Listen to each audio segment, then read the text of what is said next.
So,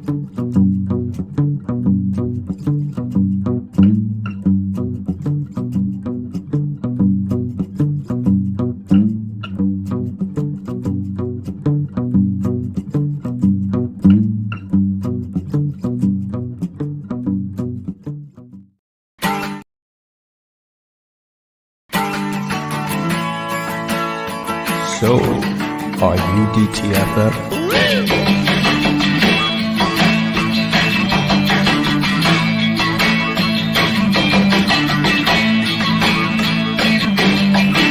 Once again, here's Drinking and Talking Fantasy Football with your host, Jake Trowbridge and Dustin Lunt. Whoops, where's my co-host?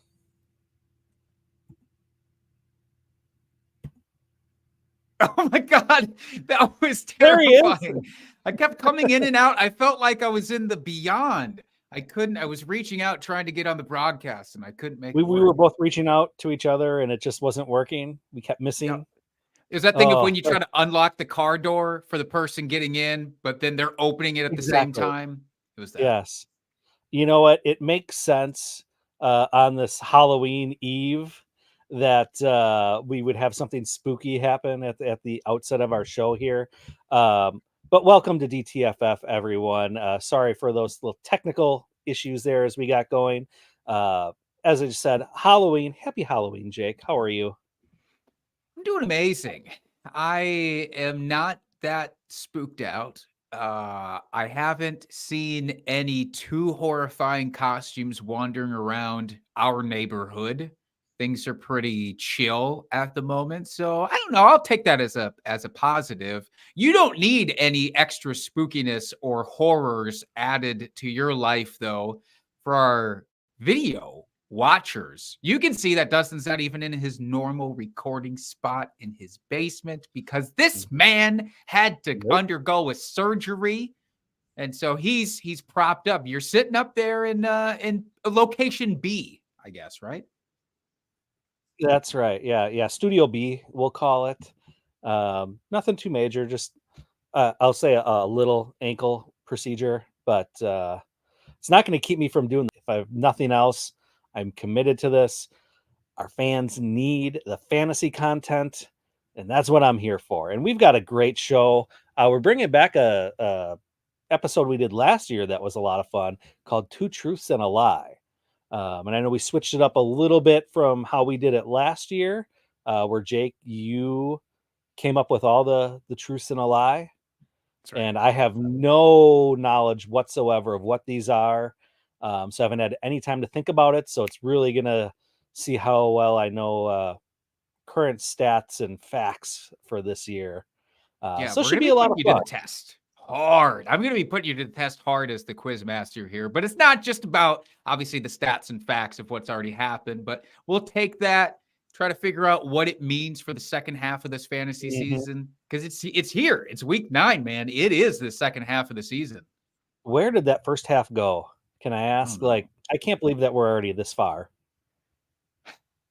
I can, because a lot of my leagues look like we're 8 weeks in a pretty bad way. So I've been preparing myself for next year with every incurring week in a lot of these dynasty leagues.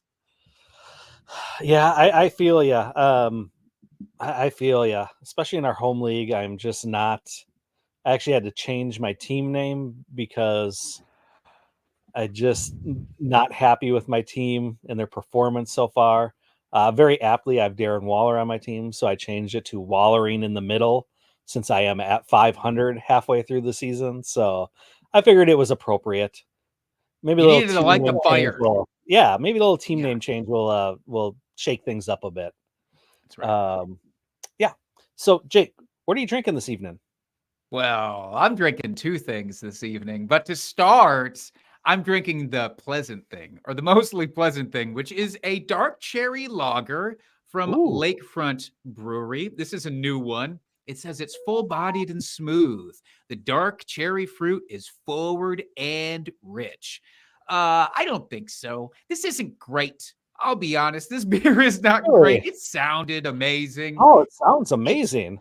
fine. They're obviously not going to be a sponsor of this podcast anytime soon. I will tell you that, but it's fine. What are you drinking?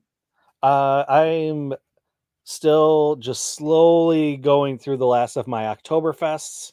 So this is Central Waters Oktoberfest, another great brewery out of Wisconsin. Just finishing off those. You can't go wrong with the Oktoberfest whilst we are still in October. That's right. You are just by the day fine to drink Oktoberfest. November 1st, you can't drink him anymore. That's what I've been told. I want to say hello to a new subscriber. New subscriber alert. Welcome, Albert. Says hey, hello, Albert. Everyone. New subscriber here. We're happy to have you. Yeah, welcome Albert. to the show. Thanks for joining us. Hopefully we can improve your second half of the fantasy season as well. But yeah, that's the first thing that I'm drinking. Now, Dustin, I'm going to rip this Band-Aid off. I've got a second thing. I've got to pay out our shot bet from last week that we made. Zach Reed, also on the show. I'm paying this out to both of you because I thought I was going to get so clever with my turn to put out the shot bet last week. And I said, I'm going to throw out just Travis Etienne by his lonesome versus Najee Harris and Jalen Warren, thinking these two dummies will never see it coming. They're going to take the 2 over the 1 every time, and instead, neither of you took that. You both took Travis Etienne. It was the much smarter play. Travis Etienne got about 26 points. Najee and Jalen Warren, 18.3 fantasy points. So I didn't fool you, not one bit. And because of that, I will be this is what we had. So it's Smirnoff Vanilla. I'm not a fan, but I gotta get it out of my pantry at some point. So let's start now.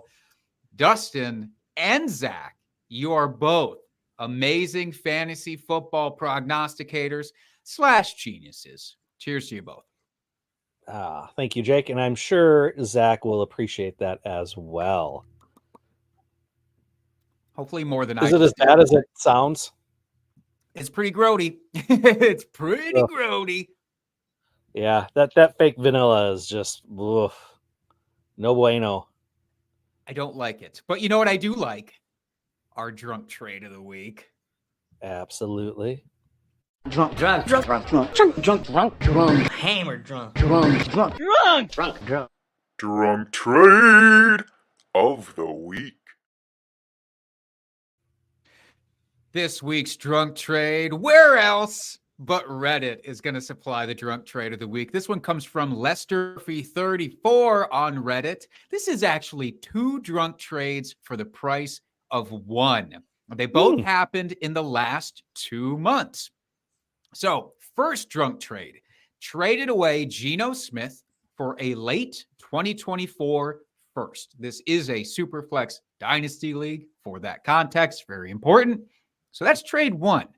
Now, that late 2024 first actually ended up becoming a top 3 pick. So this was just a pure miscalculation of what the value of this pick was going to be. So it shot up to becoming a top 3 pick.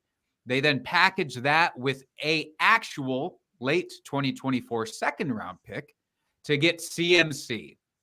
So it worked out pretty well, says Lester Murphy. Yeah, how do you feel about a ultimately top 3 pick with a late second for CMC at the moment? Well, CMC is the best running back in the league. I don't care what anyone says. He just continues to do when healthy, which he has been the last 2 years. He continues to be the best back in the league. A top 3 pick is tough, but if you are a contender, I mean, that is the price you have to pay. A first and a second, I think that's a pretty good deal. Top 3 is rough though. I personally don't know if I could pull the trigger on that. Just with McCaffrey, he's 26, 27.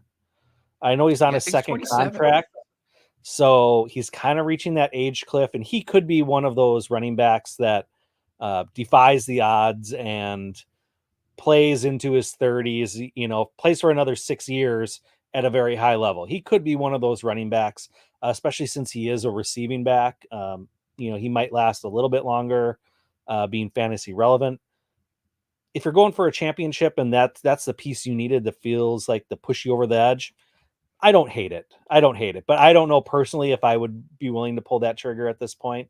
Getting a late or what ended up being an early 24 first for Geno Smith, that was just a great move there. I love that for the initial trade, but yeah, I don't hate it, but I don't necessarily love it just because of my style of play. Yeah, I'll be honest. In reading this, I have some questions about the valuation process of this. So the 2024, just already assuming that it's a top 3 pick at this stage in the game. I mean, obviously, some stuff had to happen to that other team that you got the first from, and it had to come fast. I'm guessing just a ton of injuries, that their record Right. is just abysmal. But obviously, when you're trading Geno Smith initially, you're not thinking that way. You're thinking this is a contender. That's probably why that contender traded for Geno Smith in the first place. So, yeah, if you could have just stopped after that first trade, I would have just saluted you into oblivion. I still think, for what it's worth, yeah, it's fine. A top 3 pick. I don't know enough about this upcoming draft class outside of the 2 quarterbacks and Marvin Harrison Jr., but there's your top That's 3. what I was thinking. There's your top 3 at the moment. That's your top 3. So, like at worst, you're going to get Marvin Harrison Jr., who is projected to be, coming right into the league as one of the top wide receivers, Yep. or what should be one of 2 quote unquote can't miss quarterback prospects. Right. It's like that's tough to give up for an aging running back.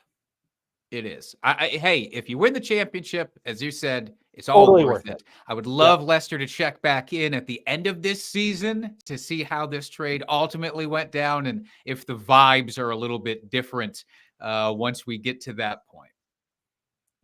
Yeah, absolutely. Absolutely. All right, my man, you ready for the big segment? I don't know. I hate looking dumb, and I feel like I'm not going to get as many of these right as I'd like to. So I'm a little nervous. I'm not going to lie. But yeah, let's Look, do this. Let's get into it. you are really just the blank canvas for our listeners to operate through. Picture yourself as the Keanu Reeves of this podcast. They just get to project onto you what they're actually experiencing as I read these. I will always Maybe be that'll the Keanu Reeves of this podcast. Now that you said it, Fine. you can't take it away.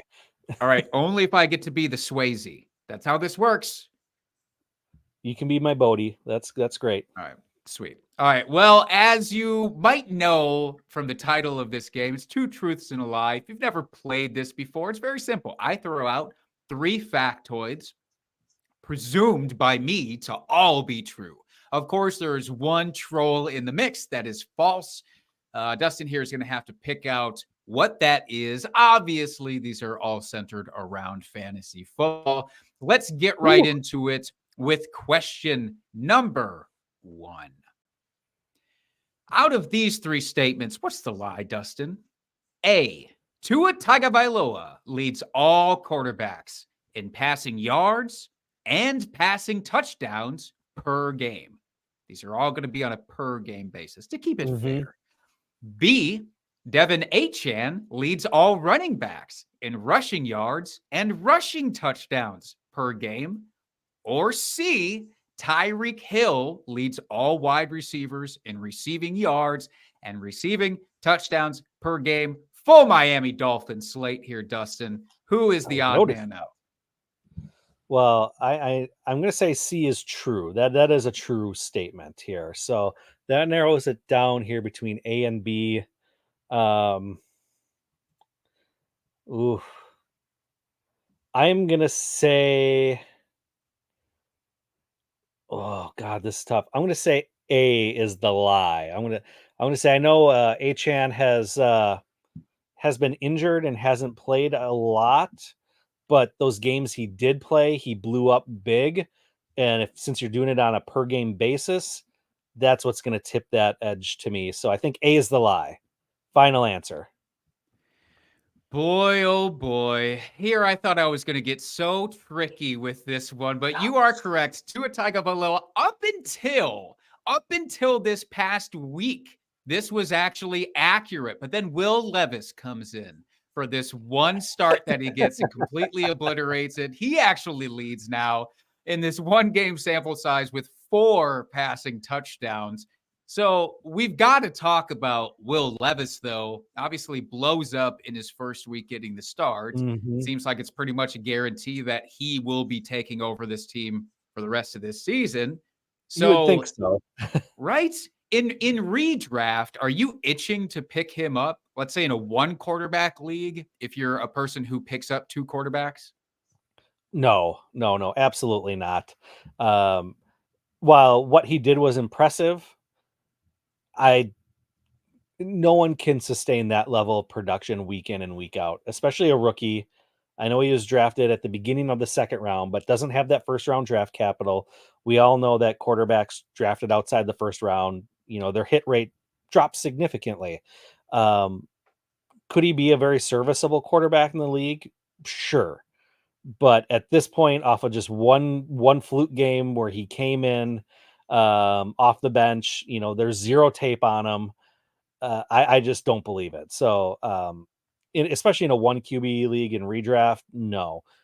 Couple weeks, if he continues to look good, not at this level, but if he continues to look good and continues to impress, then I would think about it. But at this point, no. Yeah, it ain't going to be 4 touchdowns every single game. That's for sure. I love the impact that he's having on DeAndre Hopkins. I would like that to Mhm. keep up. I have a fair amount of Hopkins out there in the world right now. Now, I want you to see if you can guess. Tua Tagovailoa is second currently Okay. behind Will Levis. Now he's tied for second though.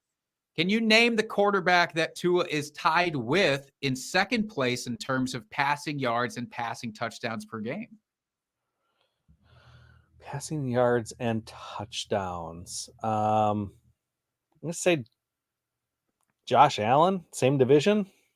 It's a great guess. I don't think you're ever going to get to it. I could give you 10 guesses. I don't think you'd choose correctly. It's Kirk Cousins. That Kirk actually crossed my freaking mind briefly, but I'm like, he hasn't. I mean, he's been or he was, RIP to this season for Captain Kirk there with the Achilles. I knew he was having a good season, but I didn't think it was that strong a season, especially with JJ being out.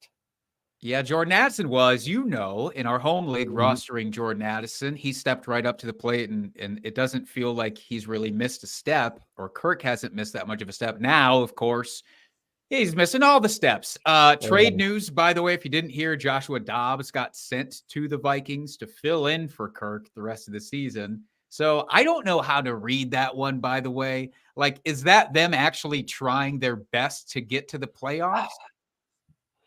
I it's such an interesting move because I guess going into today to this morning, I was just going to assume that Justin Jefferson, they were just going to shelve him and put him on IR for the rest of the season and just kind of not tank, but not really make a push for the playoffs. Just kind of see where the chips lie with their, rookie quarterback. I assumed they were going to pick up someone else. I know there's a rumor that maybe Jameis Winston was going to come to Minnesota. So yeah, I don't know what to think of this though. I mean, maybe Jefferson's going to be coming back soon and he is going to be healthy. And Dobbs has looked good this year with Arizona, and you would have to argue the offensive weapons in Minnesota are greater sign than what they were in Arizona. So maybe they are confident in what they saw with him that he can lead them into the playoffs. And then once you get into the playoffs, anything can happen. So That's true. why not? That's true.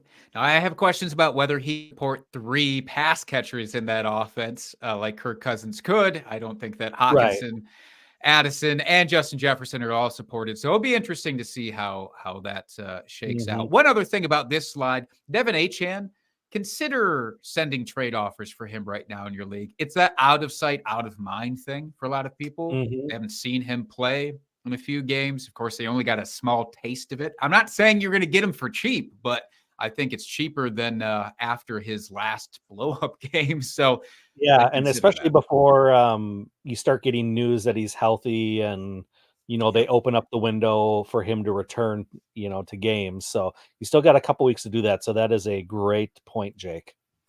Oh, thank you. I have one or two every now and then. Let's move on to the second slate of two truths and a lie. Out of these three, what's the lie, Dustin? A, Bijan Robinson is currently outside the top 15 running backs. This is in points per game, by the way, in full PPR.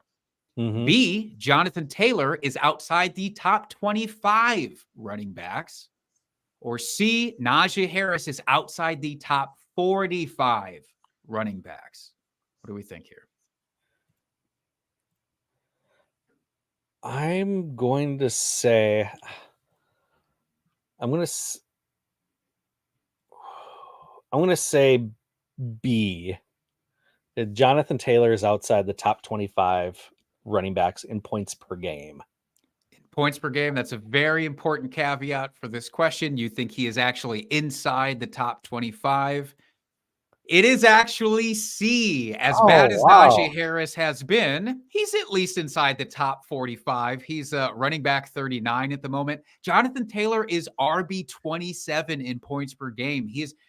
Although he's come back and looks significantly better, that first game back weighted his average down so far that he's sitting there at RB 27 right now. We have Bijan Robinson at RB 19, so he is outside the top 15. Thanks, Arthur, you dick, you absolute dick. Arthur Smith makes it very frustrating. I do want to ask about all three of these players. What's the concern level?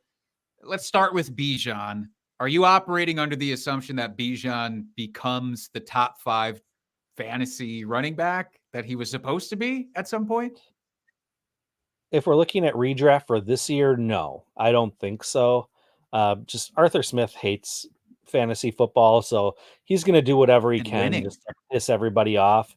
And Tyler Algier, he's a quality running back. Like, he's a good backup. There's a reason why he had over 1,000 yards last year in that offense. Like, they're made to run. He wants to run the ball, so it's going to continue to kind of be a split backfield there, unfortunately. With Jonathan Taylor, I don't have concerns for him the rest of the year. I think, we've seen his usage increase every single week since he's been coming back from injury. It's just a matter of time before he is kind of that bell cow. Maybe it's not going to be what we've seen in previous years, since Zach Moss has looked pretty good this year. So there isn't a need to have to work him into the ground, but he will be getting the bulk of the carries there. As we've been seeing, like I said, that increasing every week. And Najee, he's been fine, but it's not exciting whatsoever. And I don't have a lot of faith. Although the Steelers are 4-2, 5-2 at this point. Like, they have a winning record, and I know that doesn't mean anything for fantasy, but yeah, I was gonna say, can I get some of those added onto my fantasy roster somehow? They are winning, so he's been fine, but I don't think there's any sort of ceiling there for him. Yeah, I would argue that Najee Harris might be droppable at this stage of redraft. I don't want your 8 points, dude. If I'm going to get just 8 points every week, I'd rather take the shot on getting a 0 from somebody who can also give me 15. And it's not Najee. I don't think he's had a game over 13 fantasy points maybe once this whole season. So if you had to choose between him and Warren, who would you rather have? I'd rather have neither. If I'm being honest, I would rather just abstain from that backfield. If you're forcing me to pick, I'll take Warren because the pass catching ability, maybe he ends up scraping his way to 12 points on targets alone. He's not going to do a lot with them. I mean, I know people got really excited about Warren. He hasn't thrilled me either. No. So, the only reason I asked that is because the running back landscape is such a dumpster fire this year with the amount of injuries and, everything we've seen. So it's like Najee is healthy and he's out there every week. So while I don't think he's droppable, I don't agree with you there. It doesn't excite me to start him either, but Yeah. If you're in a typical redraft league where you have to start 2 running backs, to have him as your second running back, isn't necessarily the worst thing in the world. It's not ideal, but at least it's a body there that scores you points. Yeah, maybe droppable is a step too far. Benchable, certainly. And I would say tradable because we're in this landscape where everybody's injured. Maybe somebody just wants that fresh body and you can get somebody who will actually help you reach a ceiling at some point. That would be my personal preference. But all right, let's move on here. We're going to go to slide number 3. Out of these 3, what's the lie, Dustin? A, Davante Adams is currently outside the top 20 fantasy wide receivers. B, Chris Olave is outside the top 30 wide receivers. Or C, Calvin Ridley is outside the top 40 wide receivers. These are, again, in points per game. Oh, points per game. Glad you said that because I was immediately going to say Adams. I still may go there, but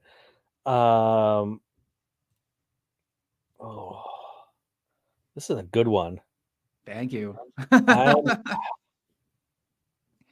I still think I'm going to stick with my initial gut feeling and go with Adams, especially after the outing he had last night. You narrowly, sir, guessed this one correctly. He is technically inside the top 20 wide receivers. This is maybe the trickiest one that I threw out there. He's literally wide receiver 20.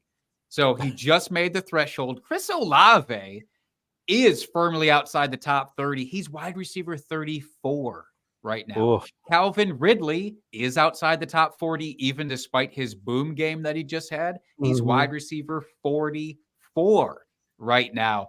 All 3 of these guys drafted incredibly high, of course, for redraft. Calvin Ridley probably the furthest down in maybe round 4, if you're lucky, quote unquote. That's still pretty significant draft capital.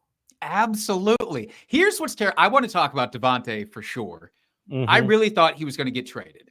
I thought, as you said, after last night's debacle, I thought he'd be trying to force his way out of there into literally any other team. It didn't happen. The trade deadline came and went. He's still a Raider. So for the rest of the season, and let's look at his last 4 games before you answer this, I guess. Last 4 games, he is averaging 3.5 receptions, 35 yards. He scored 0 touchdowns in that span. Mr. 7 points. That's what you spent first-round draft capital to get these last 4 games. Are you holding on to him? Are you trying to sell as low as possible? What's the move? It hurts. That's such a tough question. One, just because I love Davante, and I hate to see him struggle like this, just because we had so many good years with him in Green Bay here. But I think you have to stick with him. I think he can't continue to not be targeted this much in this offense, and I think I would hope that there's going to be different coaching decisions made. We're hoping for rational coaching here, and hoping that they make a concerted effort to give their best player more targets, basically. So I don't know. It seems so simple. It seems like such a simple concept, but Arthur Smith, if all coaches believe in the simple option being the best option, I would say that a lot of them potentially do not. I agree with you. I think my rationale is just different. What are you trading him for? Like, if you're going to trade him right now, you're not getting anything back. I don't know the equivalent running back that you might be able to get for Davante Adams right now. Could you get, I don't know, Brian Robinson? Maybe that's the level that you'd be switching out to, right? Something like that. I guess. I mean, I don't know. Like, that's such a tough question because he should be worth a hell of a lot more than that. But at the same token, he's less than double digits per game. I mean, that's rough. I mean, that's terrible.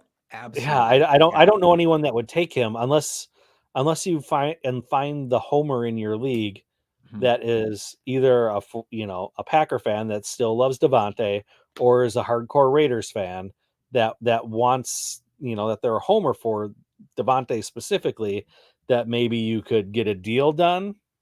But anyone else, I don't know if you're going to be able to do that this season. Yeah, it's an uncomfortable place to be right now. So I would probably be holding as well and just praying for a bounce back. I don't know if it's going to come, but I'd be hoping for it. That's about all you can do. Yeah. Calvin Ridley, I just want to say this is your opportunity to trade him away. Mm-hmm. He just had a blow-up week. He's good for 5 of them over the entire season, including what he's already had in my estimation. So he's got 2 more. I say he's got about 2 more. He had blow up week 1, blow up halfway through the season. So he's got 2 more here in my book. But good luck projecting what those will be, which weeks those are going to be. He is basically name recognition Gabe Davis at this point. It's the same player. Basically, Everybody's smitten with the name of Calvin Ridley, I think, at this point. So, woof. Let's move on.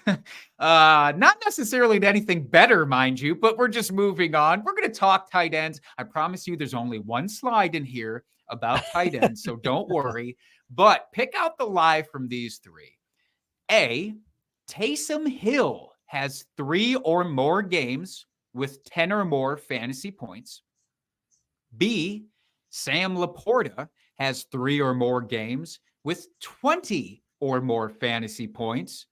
Or C, George Kittle has 3 or more games with fewer than 5 fantasy points. What is the lie out of these 3? I feel like this one's a trap, but I'm going to go with my gut. And I'm going to say C, George Kittle has 3+ games with less than 5 points as my final answer. But I feel like the real answer is B. But that's why I said I feel like this is a bit of a trap, but I'm still going to go with my gut and say C.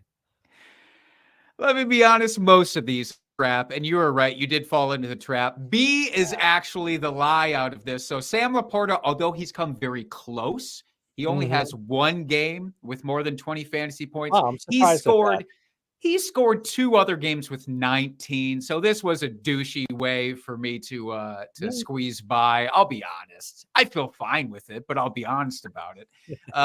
Sam Laporta just narrowly missed getting 3 games with 20 points because stud, absolute freaking stud. And who would have saw that coming? Yeah. But I don't want to talk about him. I want to talk about bad things. I want to talk about George Kittle. So George Kittle has 3 different games with fewer than 5 points, and he also has another game where he scored 6. Despite all of that, he's tight end 5 right now. Points per game and on the season. That just tells what a dumpster fire the tight end position is. I mean, if he said that many games of that few points, like, woof.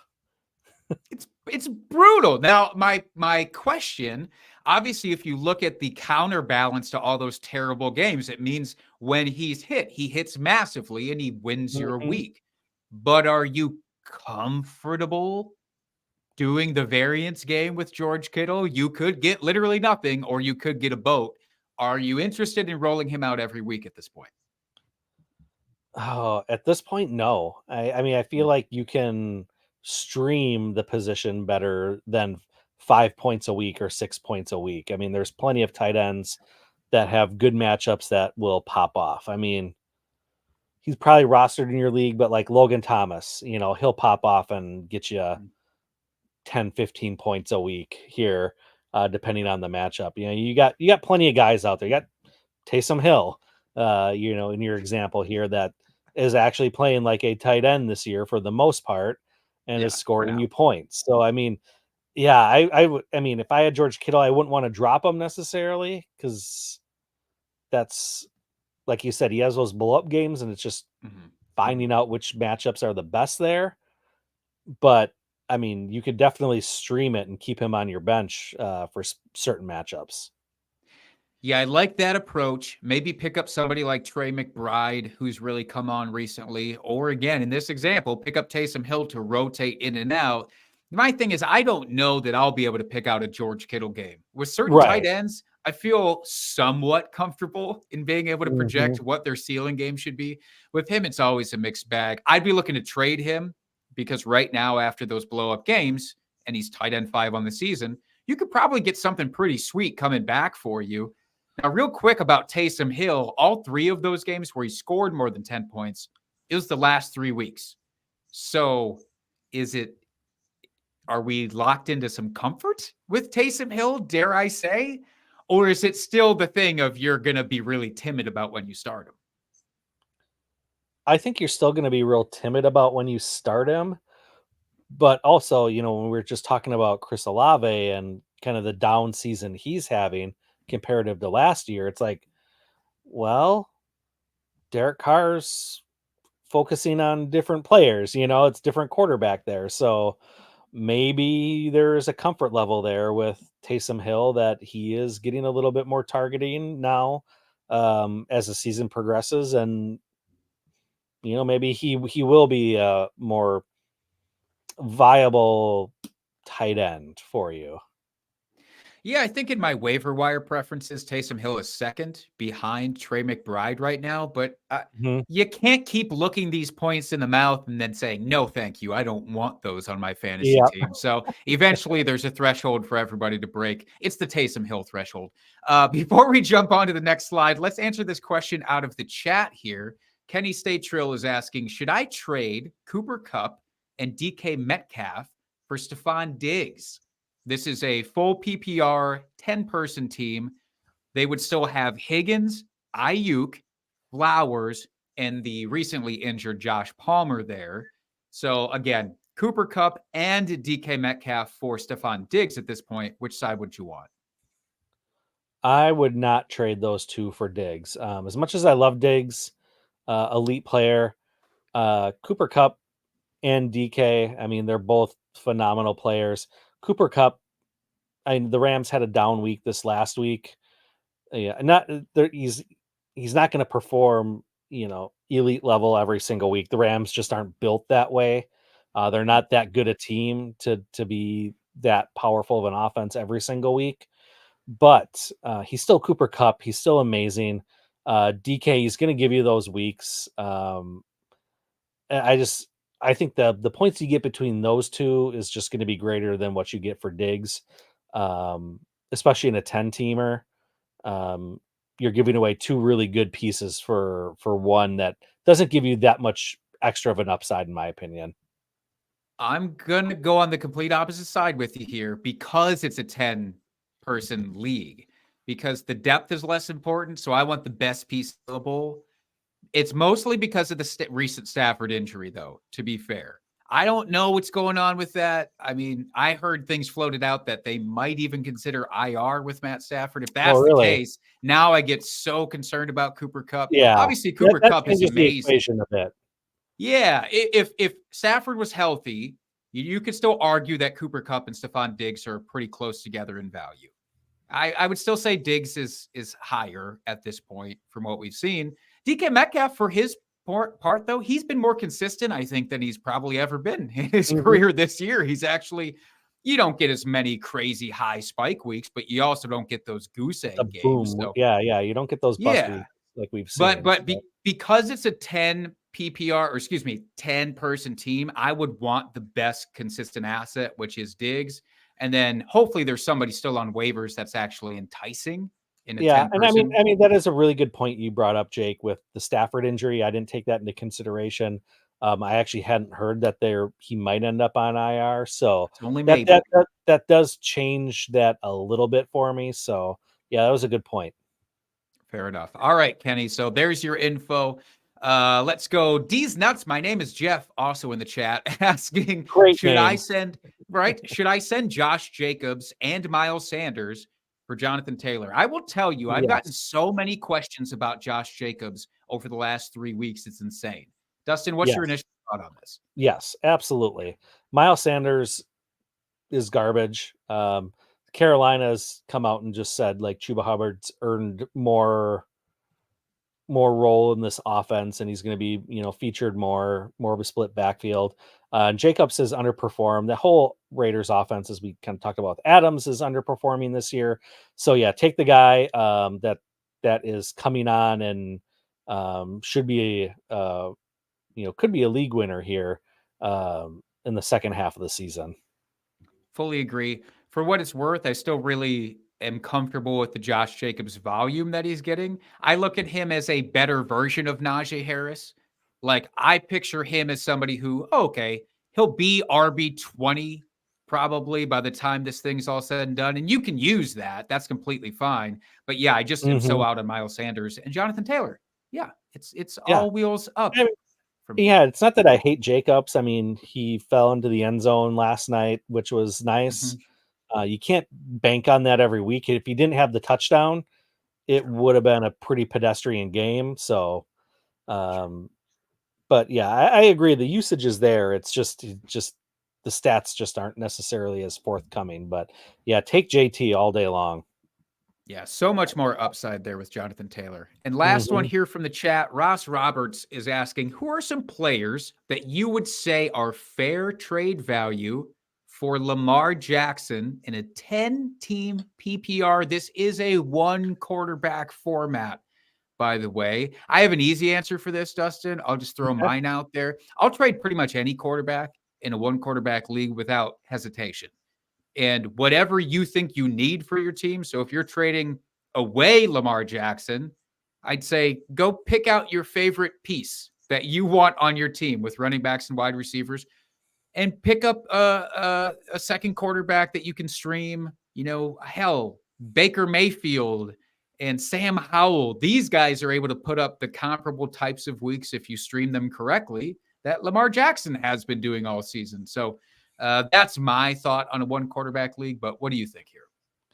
Yeah, even in a 10-team, Jake. I mean, this kind of goes back to what we were just saying, where you want that player, in a 10-teamer that gives you that edge. You don't feel like Lamar gives you that edge necessarily week to week. With skill position players, that's what I want to do because it's such a condensed thing. With quarterbacks, I view it the opposite because now there's more quarterbacks available on waivers to be able to stream. Whereas with wide receiver, it's not a streamable position to me. So that's why I'm different thinking about it that way. So for quarterbacks, I approach it entirely differently. I would do the same with tight end unless it's one of those top 3 guys. Right. Yeah, I think you're right there, though, Jake. Yeah, you can pretty much get, except for maybe the most elite of the elite wide receivers or running backs. You're probably not going to be able to get Chase or Jefferson. I mean, maybe you could get Jefferson at this point since he's been on IR. There's some risk but there. Like Chase, you're not going to be able to get, Kelsey probably, or like CMC, players like that. But outside of those, top 1% of the NFL players, you should be able to get pretty much anyone else you want, I would think. It just depends on your league, who really. you want. Yeah, and what your team build is and what position, you need to fill. So if all of your league mates think like me, you're screwed. You're not going to be able to get what you actually want in fair value. But if they shy away from me, which let's be honest, they should in most cases, then you should be fine there. One last one here. I keep saying one last one, but we keep getting one last one. So we're going to answer them. Stephen Joe in the chat is asking, do I send Puka, James Cook, Dallas Goedert, and Zay Flowers? That's one side of the trade. For Mark Andrews, Keenan Allen, Najee Harris, who we just talked about, and again, the recently injured Josh Palmer. So a lot to absorb here. I tend to break it down positionally and look at it that way, but does anything jump off the page to you with this one? Well, and this is half PPR too. He put in the chat. So just as another reference point, with it being half PPR, that does change it slightly. I don't know. I still really like the Andrews Keenan Allen side, only because Andrews playing great this year. Keenan Allen's great. Najee, as we've talked about, has been he's startable. I don't know.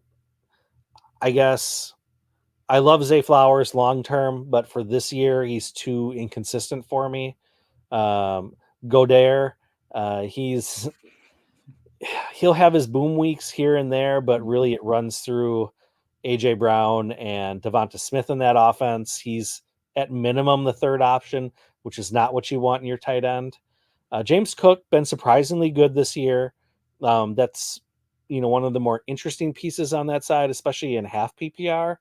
And Puka, love Puka, but again with the Matt Stafford injury, that kind of throws a little shade on his potential production here for the rest of the season. So that's why I chose the Andrews Keenan Allen side. I'm with you. I agree. I choose the same side. I look at it like this: Puka less than Keenan Allen for me, straight up. Goddard well below Mark Andrews, like insanely below. James Cook with the addition of Leonard Fournette. They just signed playoff Lenny here. I'm not saying that he's going to come away and vulture everything. I'm not. But smarter people than me have talked about the goal line usage that Lenny might get. And he's a better pass catcher, or at least a more used pass catcher than people like to admit. So he might see a little bit of a shake in his value. And Palmer just doesn't do anything for me. Najee doesn't do anything for me. So I do like Zay Flowers on the other side of it, but it's not enough to sway the pendulum. I do like Allen and Andrews as well here. So, all right, let us move on to some more two truths and some lies. Let's talk about Stefon Diggs. We just had a question about this guy. So pick out from these three statements, what's the lie? A, Stefon Diggs has more targets than all other Bills wide receivers combined. B, Amon-Ra St. Brown has more receptions than all other Lions wide receivers combined. Or C, A.J. Brown has more receiving yards than all other Eagles wide receivers and tight ends combined. So Dallas Goedert gets thrown into the mix for this one. All right. What a transition. Can I just stop? And what an amazing transition from the questions we got in the chat to this right here. Good job, chat. That was perfect timing. I'm going to say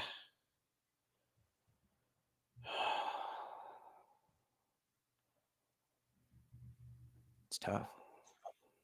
Tough stuff. Yeah, I've narrowed it down. It's between B and C for me for which one's the lie.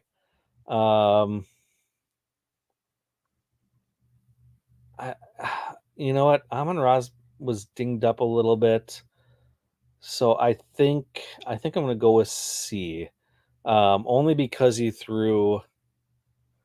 I mean, Devonta Smith has had great games, or he's had some really good weeks, and I know AJ Brown is on a tear right now with what was it, 6 games? It's with over 125 yards. I mean, he's been on a tear. But I still don't think with Devonta Smith and Goddard, and the other wide receivers, I don't know that he would have more receiving yards than all the rest of them combined. So I think it's gonna be pretty close, but I think I'm gonna go with C. You, sir, are correct. C is the falsified answer. I thought maybe I'd do a reverse of a reverse psychology there. You know that scene from Princess Bride, where he's trying to get him to choose what is the poison and what's not poison. I thought maybe if I just threw a bunch of shit in here, it might confuse you, but you are correct. A.J. Brown does not have more receiving yards than all of both positions combined. It's very close, though. It's literally 939 yards of A.J. Brown to 963 for everybody else there. Ooh, that is way closer than I expected. It's crazy. So, yeah, hold on tightly to your A.J. Brown shares wherever you have them. I want to talk about Amon-Ra St. Brown, though. So you're right. It's pretty close. He has 57 receptions on the year. All the other receivers have 52 combined. Now, they just added Donovan Peoples-Jones in trade. They brought him over from Cleveland. Seems to me like Jameson Williams, for this year at least, isn't really working out for them. Yeah. So does Donovan Peoples-Jones demand a reasonable target share in this offense? Would you consider him startable with the Lions? I think if you're desperate in a flex situation or you need a fill in for these bye weeks, sure. Because they're not bringing him over for no reason. They obviously feel like they're contending this year. They're 5-2. I think So, they've had their yeah. bye week, so I think they're 5-2 right now. And regardless, they're at the top of their division. They're obviously one of the top teams in the NFC. They're going to be in the playoffs, so I think this is a move to help bolster the position. They had Marvin Jones. He, retired, left the team. Jamison Williams, as he said, hasn't done anything of note for this year. So they needed someone else on the outside opposite of Amon-Ra and someone else to throw to other than Laporta as well. So it was a depth move. I mean, he will be involved. I know that Josh Reynolds, Mhm. he's had some good games. But they obviously needed another piece there to help probably balance the offense a little bit. So I think he will be usable, especially as the season progresses and he becomes more familiar with the playbook. So maybe these first couple weeks I wouldn't expect too much out of him, but by the end of the season, yeah, he could be, flex worthy or, like I said, bye week worthy. Yeah, and for what it's worth, if you were holding on to Jameson Williams in redraft for some reason, drop him. Go Yeah. ahead and drop him. I think this is, if you needed a signifier, this is definitely the one for Yep. you. All right, we'll do one more of these before we get into our starts of the week, but this is too fun. Out of these three statements, what's the lie? A, Alexander Madison is the only running back with 100 or more rushing attempts and 0 rushing touchdowns.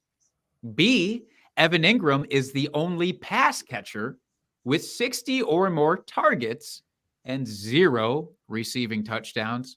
Or C, Joe Burrow is the only quarterback with 250 or more pass attempts and single-digit touchdowns. It was pretty hard to find a quarterback who threw 0 touchdowns that had more than like 20 attempts. So what do you think out of this one here?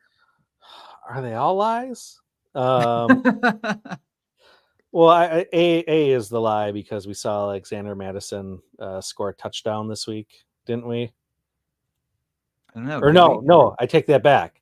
No, the Vikings scored their first rushing touchdown this week. You're gonna get me. I'm gonna say I'm still gonna go with A.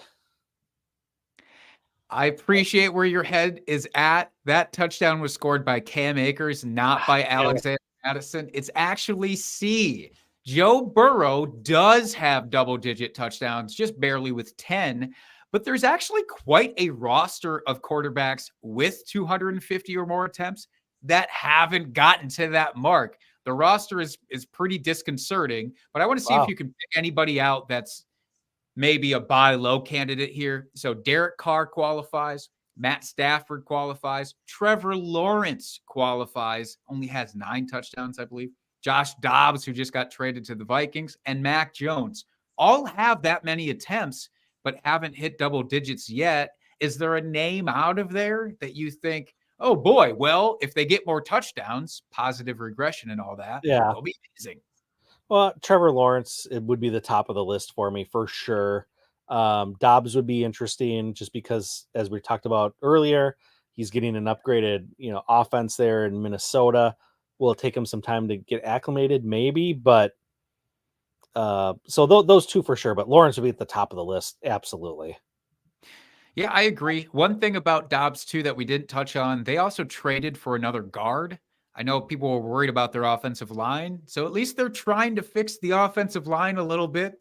You wish they would have done that earlier in the season, but at least they're trying now. So, yeah, I don't mind that. I would argue, though, Evan Ingram being the one of the truths in this, 60 targets and no receiving touchdowns, you got to figure going along with your Trevor Lawrence take, eventually that comes back up as well. Yep. So Ingram is the tight end 6 on the season, despite that. So it's not a buy low. I don't think you can, get him for nothing, but I think it's still worth trading for him at this point. Yeah, absolutely. Absolutely. All right. Well, that was fun. That That was was a fun. fun go around. Well done, Jake. I like that. That was a nice little twist on from what we did last year to this year. I like that. So thank you for putting that together. You Yeah, let's betcha. let's let's close out the show here. Do our starts of the week. Last week starts, Jake, you had Brandon Ayuk versus Cincinnati coming in at 15.9 points. Well done. It's fine. Don't It should have know. been a lot better. It should have, but I mean, it's 16 points. I would take that from my, what's probably your wide receiver too. That's Maybe even doable. 3. Maybe. Yeah. Yeah. All right. I took Jordan Addison versus Green Bay, smashed that one with 21.4 points. And then Zach, our guest last week, took George Pickens versus Jacksonville, only 9.2. So, Zach, sorry, your pick didn't quite work out. Probably didn't cost you the week, but it definitely didn't win you the week either. So, Jake, for this week, who do you have as your start of the week? Well, look, I'm going back to the same well that you came from this past week. We watch these games pretty closely. It seems like the right move is to start players that are going against the Green Bay Packers defense right now. Unfortunately. I am pivoting over to the running back position, though. I'm going to obviously, yes, I think if you held on and didn't panic trade Cooper Kupp or Puka Nakua, you should be rewarded for that this week. But I also think Darrell Henderson is a very worthwhile start. So he's the guy who Aaron Williams went down with injury, went to IR. They picked him up. They put him on the practice squad. They immediately put him into the starting lineup, and it's been him and Royce Freeman these last 2 weeks. Now, Darrell Henderson got moved back to the practice squad again this past week. That's pretty routine, though. He has another opportunity to get moved up. They get 3 of those where they can move him on and off the practice squad. So I fully expect that he will be moved back up. He will be the main guy there. And he's going to decimate these fools on the Green Bay Packers defense because they just cannot consistently stop the run. And he gets a fair amount of receiving usage as well. And with Stafford potentially not starting then this week, he might get even more usage. He might get more dump off. So I think it's full wheels up for Darrell Henderson. How about you? Absolutely. Yeah. I'm going with Brees Hall this week against the Chargers. He continues to look better and better every week coming back from his ACL injury. And I do like this matchup against the Chargers. We saw what he's been able to do in the run game with that burst, but then last week we saw that incredible pass that he took to the house. So he can do it all from anywhere on the field. So I feel like this is a really juicy matchup, and I think he's going to smash this week. Yeah, top 5 running back in my humble opinion. We have a question that relates to Brees Hall in the chat, by the way. So perfect timing here. Nino Pina asking, would you guys trade away Brees Hall, Mike Evans, and T. Higgins for CMC and Rashee Rice? Or is this an overpay? So you're big on Brees Hall for this week. The rest of the season, do you view him similarly? There's a lot of big names in this trade. I mean, T. Higgins has underwhelmed this year. Mike Evans, a little hot and cold. But again, I think overall been underwhelming. Brees Hall is like the only bright point there. So I think I would take the CMC side. You're getting the best player, one of the best players in the league. The number 1 running back, Rashee Rice. He's flashed a little bit. But yeah, I guess I'll take the CMC side just because you're getting like the best player in the league or one of the best players in the league. Yeah, it's that condensing thing. I think with the skill position players, you want the best guy more often than not. That's obviously CMC. I think it's a slight overpay, but I'd be willing to overpay it. So yeah, if you want to see, I think bigger things are on the horizon for T. Higgins now with everybody kind of healthy. Remember, he was injured early on the season, as was Joe Burrow. I think that there's still plenty of time for him to put it together. Mike Evans, I still love, but Rashee Rice is still it seems pretty like a touchdown dependent kind of He's pretty guy. volatile yet, but I do like that he has flashed a bit. Mhm. And as a rookie in that offense, I have to think that it's kind of like a Belichick thing where it's a fairly complicated offense where it takes time to learn the playbook. So until Mahomes is going to get comfortable with you, he's not, just not going to throw it. So I'm expecting maybe a little bit more comfort level. We've seen him getting a little bit more involved over the last few weeks. So that, it doesn't really move the needle a ton for me, but could be a nice piece as the nice little flex piece as the season progresses here. Yeah. So we're both on the same side. We'll take the CMC side. Rice is completely fine. Overpay, sure, but are we willing to do it? Absolutely. And don't forget, you free up a bench space now by doing that 3-for-2 move. So go ahead, scope your waiver wire, see what interesting names are out there as well. Yep, absolutely. Okay, Jake, here we go. Last little segment here, shot bet. All right. We've got, this is what I settled on.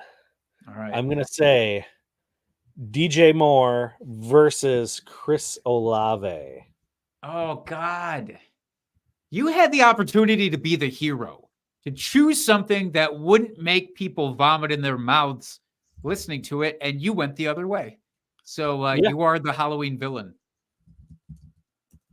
God, this is so And we're just doing PPR, just points, sure. just straight up points. Nothing fancy or crazy for this one here. So I think Tyson Bagent is still probably on deck to start again this week. It sounds like. That's what it's looking like. Yep. Old Teabags is going to be in there slinging it to DJ Moore. But Chris Olave is such an afterthought. They're going to Rashid Shaheed for those deep passes that should be going to Olave. So regrettably, I will go with the DJ Moore. All right. I hate this. I will put that into the show sheet. And we are locked in. God. Just trying to get one last trick. Yeah, that's right. That's right.